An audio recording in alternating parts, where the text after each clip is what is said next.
BMW 드라이빙 센터를 다녀왔습니다. 이건 센터에서 받은 이름표입니다. 이날을 기억하고 싶어서 현관에 걸어놨어요. 센터는 인천공항 근처에 있습니다. 그래서 조금 서둘러 가서 비행기가 뜨고 내리는 것을 구경하려고 했습니다. 원래는. 그런데 가는 길이 생각보다 막혔습니다. 중간에 트럭이 넘어져 있었기 때문인데요. 비행기를 구경하지 못한 것은 못내 아쉽지만 누군가의 불행을 탓하기에는 마음이 편치 못해서 다음을 기약하며 비행기 보기에서 마음을 비웠습니다.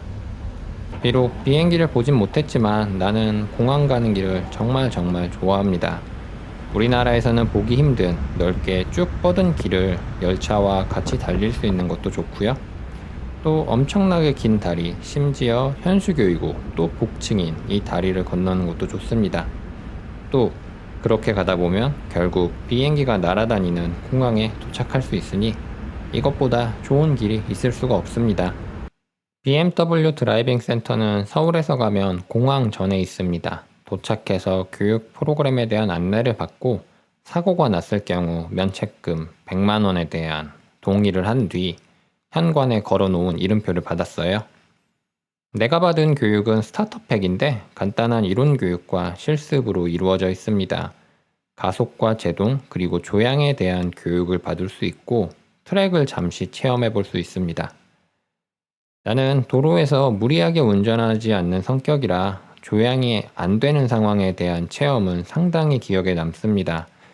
가끔은 브레이크가 듣지 않는 꿈을 꾸곤 하는데요. 이건 제가 브레이크가 미끌리는 경험을 했기 때문이죠. 그런데 저는 조향이 안 되는 경험을 한 적이 없어서 여기에 대한 꿈을 꾼 적은 없거든요. 그런데 교육을 받고 온 이날은 내가 탄 차가 핸들을 아무리 돌려도 내 맘대로 움직이지 않는 꿈을 꾸었습니다. 사실 차량이 잘 조향되지 않는 경우는 일반 도로에서는 접하기 어렵다고 생각합니다.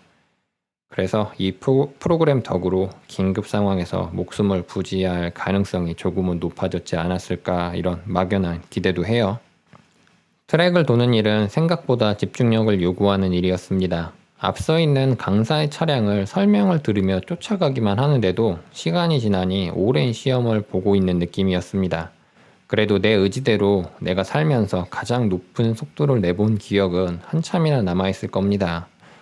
낸 돈에 비해 훨씬 즐거운 체험이었습니다. 오늘 들인 비용은 16만 원입니다. 1시간에 5만 원 꼴이에요. 예전에는 1시간에 1,000원이면 PC방에서 즐거울 수 있었는데 이제는 5만 원은 태워야 즐겁다고 생각하니 서글프기도 합니다.